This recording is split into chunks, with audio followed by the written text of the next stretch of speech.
And speaking of the new maps in this game, we're about to see some, as we do have Black Squid Inkburger versus Tomo. Now, Tomo, I believe, was undefeated in their group so far, but Black Squid Inkburger definitely had a lot of points on the board. I think that they only lost one match so far, and I don't know who it was to. So this could be a very interesting match. Black Squid Inkburger has a lot of momentum going on right now against this higher seed, or at least this higher performing so far team of Tomo. Tomo, of course, a very scary team, so we'll see exactly how it plays out. But these are both teams that were around in Splatoon 1. They have a lot of experience from Splatoon 1. And clearly, based on the results of the tournament so far, they've been performing well. So we may see a little bit more back and forth and a little bit more deliberate gameplay than we have seen so far. On the side of Tomo, we do see Toon-chan, Octopops, Hachi, Kyo, and Savage. I know that Hachi and Savage are kind of members of multiple teams. You kind of see some parts of the Splatoon community are a little bit more like some of the old communities of games like Halo and such, where there's not really any clearly defined teams. You don't get married to players. You play with a larger group of competitive players, and you put together squads on the fly that you know work well from the experience of everyone playing together. And that's you see some team members like that, and then you see some other team members that are more rooted to Tomo.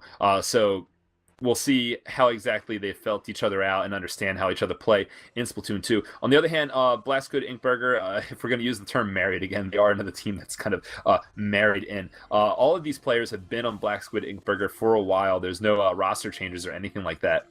So they definitely they definitely have that past synergy and past teamwork going for them, which might explain why they've been able to put up such a good record so far in this tournament. And we'll see how that can be applied to Tomo, which is the #1 performer in their group so far. Right, and speaking of this match, we got Muscle Forge Fitness Tower Control. That's going to be our first game, which I think we're jumping into right now. Here we go. Yeah, this is a game mode that I actually didn't think I would like that much, but I do quite prefer it. And the way that the path the tower has to take on this map is pretty interesting, because as you can see, the tower has to snake around that top mid structure, which means that defenders do have a height advantage on the tower throughout its pretty much like half of its path through the map, which makes it so that the team that is pushing the tower does need to have some absolute control in order to consistently put points on the board. So we'll see what kinds of absolute control teams can get in this match. We do see Slosher coming up. Vanilla Slosher here, one of my favorite weapons of choice, especially for this map.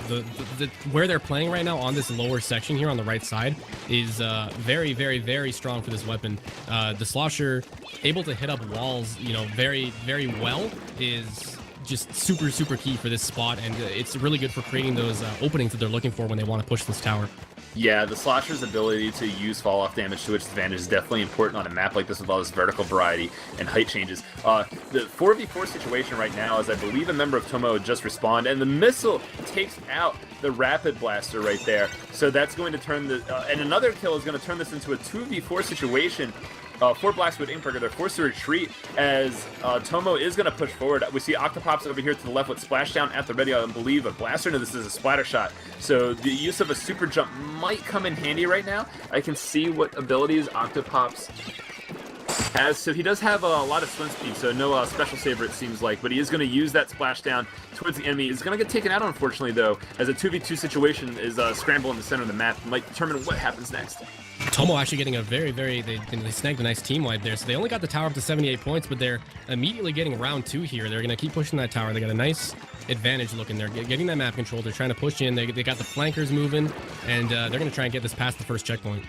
Yeah, no, tower control on this map, like we talked, definitely a low-scoring game. The defenders have plenty of chances to stop things from happening. You do need absolute control in order to continue pushing the map here. As Tomo is able to get past the first checkpoint and start to move into this lower trench area, as Kyo is going to flank up here to the right and potentially use that splashdown to get a kill. He does use splashdown. The double! Oh, the double! I thought that was actually a triple. teammate.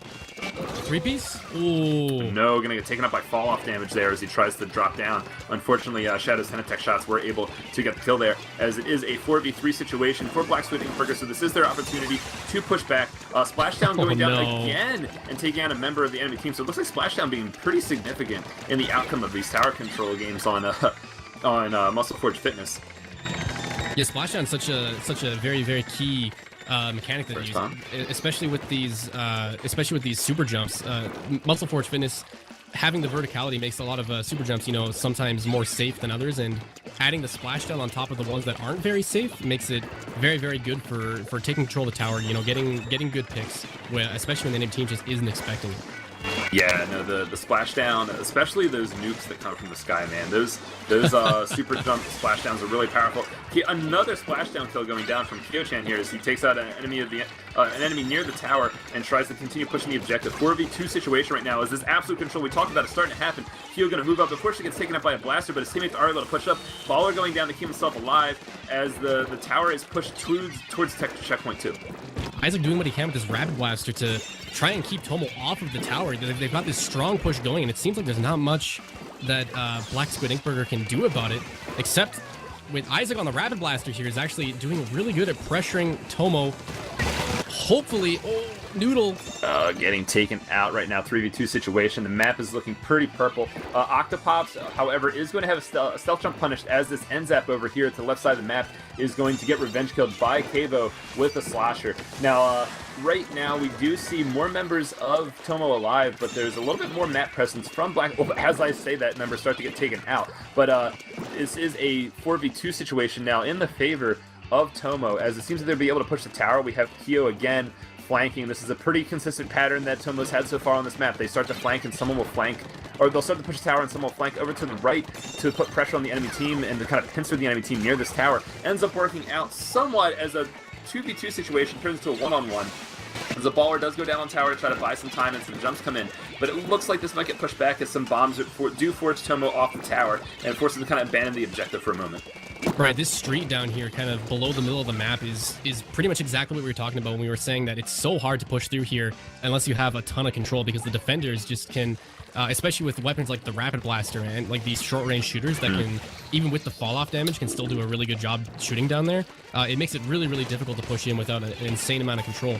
Speaking of control, Quavo on the side here, doing what they can with the slosher. They got the 10 missiles off, going for some last picks. Only 6 seconds left in the game. Some members on Tomo dropping. This is what Black Squid Inkburger is needing. They're on the tower. They got the overtime. 2 members down, though, and that's it. Tomo taking game 1.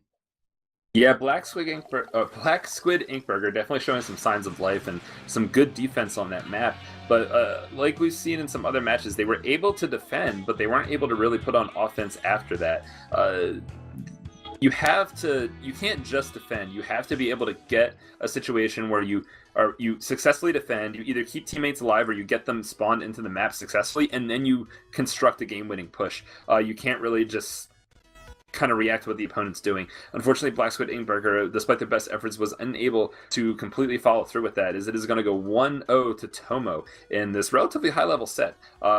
Just because Black Squid Inkburger wasn't able to put together the pushes that they need to actually get the points on the board doesn't mean they weren't playing well. There was a lot of coordination from both sides, a lot of signs of light from Black Squid Inkburger. So hopefully the change in style of Humpback Pump Track Rainmaker does go in their favor. Now, one thing I do want to point out about Humpback Pump Track Rainmaker in this Game 2 set is that if the Rainmaker gets pushed into your base and you don't get knocked out, there is a unique opportunity to get the Rainmaker into the enemy base, because there is a zipline coming from your base to the center of the map that you can only take the Rainmaker on if the Rainmaker is in your base. If you defend and use that zipline, you can actually take that zipline pretty far into the enemy base. So normally during a normal push, that zipline is going to be used to get spawning players flanking into the enemy territory.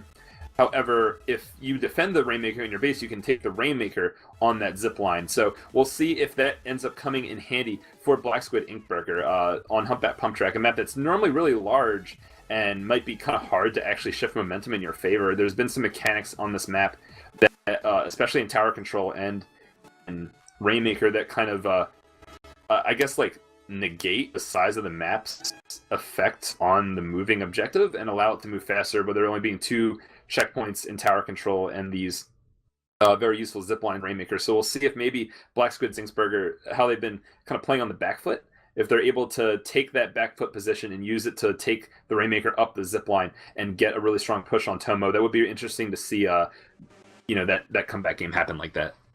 Right, as you were mentioning with blinds, it kind of makes pushing into the enemy team toward the pedestal.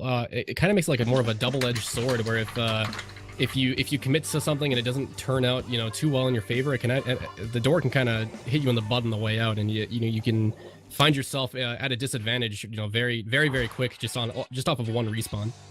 And it looks like a Nozzle Nose is being picked, so while the L3D with Burst Bombs is not out yet, the other Nozzle Nose is pretty interesting weapon. Definitely really good at painting, and we have one from both. We have a Nozzle Nose on both teams, so this is pretty interesting. As we get into Game 2, a lot of close-range weapons. Somewhat surprisingly on this map, no Splatling, no Charger, no Jet, nothing like that. A lot of close-range weapons, so I expect to see a lot of scramble situations right here.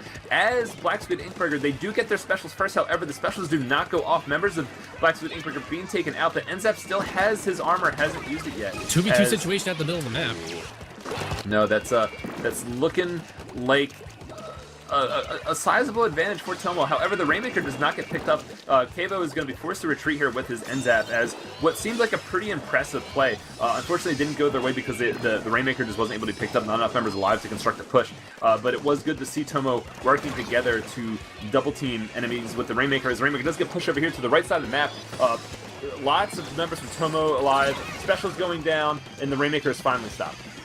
Right, so during that first team fight in the middle of the map, it was important to note that Quavo was actually doing a really good job pushing up the right side, making that preemptive path for the Rainmaker once they actually got it. That's pretty much the key of what you want to be doing for a map like this. And it was able to actually get them down to 43 points. While it might not be, you know, the most sizable lead, it's definitely more than they would have gotten if Quavo had not taken an initiative there.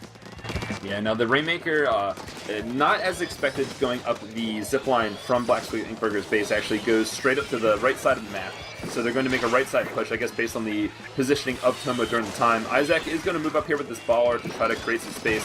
It creates a little bit of space. The Rainmaker's taken out, a revenge kill happens. A little bit of tussle here, 3v3 situation. Armor goes down as Black Squid Inkburger is forced to back up slightly because of this Inkjet, and unfortunately is unable to push further. However, this is a map where you can kind of run the Rainmaker pretty quickly if you do construct your push, so it's not that bad of a situation for Black Squid Inkburger not having the lead right now, especially this early in the game, as we just passed the 3-minute mark. Specials are ready from Black Squid Inkburger as they can use this baller and I believe armor to push, and they do. Isaac's going to push the ball forward, but unfortunately the Rainmaker resets, so that push from Black Squid Inkburger, man, that's twice so far in this game that we've seen teams grab the Rainmaker, make a push without getting the Rainmaker at the ready, and that's cost both teams some points.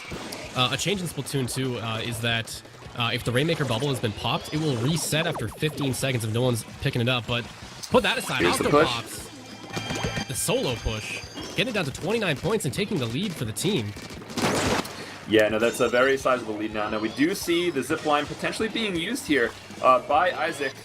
Maybe a little bit hesitant because of enemy positions, but I think he should be good, as he does use the zipline to move up a little bit, but his team does not put together a left side push, which is fine. Just kind of wanted to see the thing I talked about used, guys. Gosh, you should be listening to the stream. But but no, it looks like the Rainmaker is going to be delayed here a little bit. Isaac is just going to go ahead and move out of his base to see some enemies to the left, maybe an opportunity to the right as he pushes forward. Inkjet behind him, though, getting pushed on by a burst bomb weapon of some sort, as the Rainmaker is forced to kind of stay back. Members of his team's going down, as this is a 4v2 situation right now, and Black Squid Inkburger does lose their members in the center of the map. He was kind of just scrambling to stay alive there. It seemed really weird. Like a lot of the members of TOMO weren't necessarily trying to take out the Rainmaker. There was just a lot of shots and sub weapons flying at them, and they were just kind of dodging them while trying to stay alive.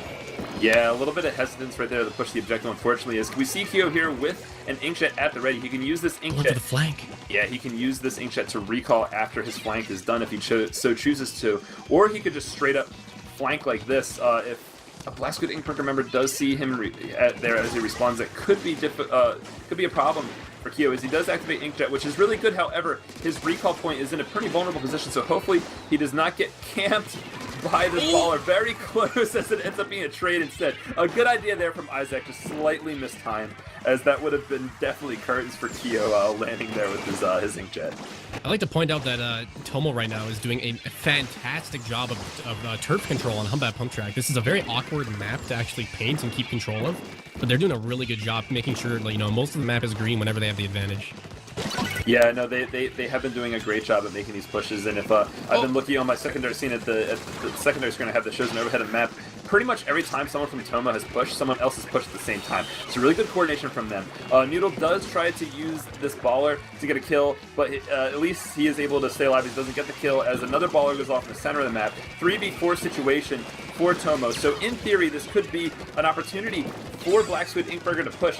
They got the Rainmaker. Yeah, they do get the Rainmaker. They do get the couple picks, but now it is overtime. Chase. So if the Rainmaker goes down once, that's going to be it. As we see the Rainmaker just trying to stay alive here. Unfortunately, on the chase. They're pushing them into the street. There it is.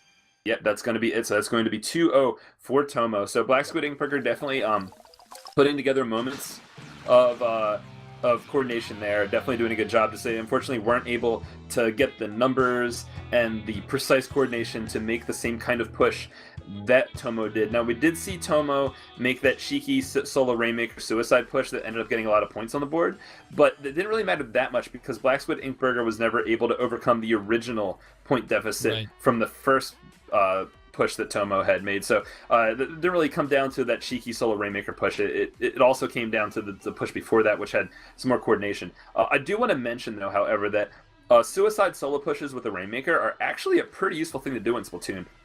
What a suicide pusher when Rainmaker is if you have the Rainmaker and you're either having difficulty getting the push in and you're giving the enemy meter by taking too long, or you already have the lead and you just want to make some chip effort to kind of make some safe plays against the opponent, what you do is you call out that you're going to make a suicide push. You have the Rainmaker just try to go for some cheeky solo push, while the rest of the members of the team just make sure that they stay alive at all costs. At all costs, and also provide a safe jump for the solo pusher afterwards. So what that ends up doing is it creates a situation where either the enemy team has to give up some amount of map control to go kill the Rainmaker, allowing at least a 3v3 situation in the center of the map for your team to work out for you, or at best you get a lot of points on the board like Tomo did there. So suicide push is definitely a big part of how you play Rainmaker, and even though Tomo didn't need it, it worked out for them in that game.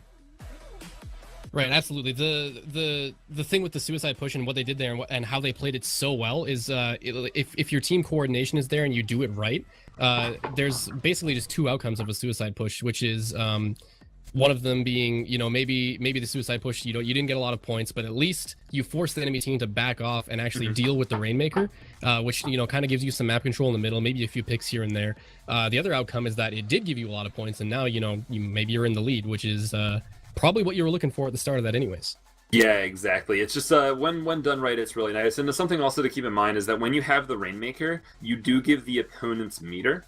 So if you have the Rainmaker for too long, if you're being kind of like quote unquote lamed out, going for a suicide push can help with preventing the enemy from getting too much meter, especially if they pick it up afterwards, and then that ends up converting into a good situation for you. When they pick it up, that gives more meter to your teammates. So I guess something else to keep in mind is that the player that should be doing the suicide pushes with Rainmaker is usually a player that's his role in the team is more of a slaying role where he doesn't get special that much and doesn't mind the meter loss and giving his teammates more meter.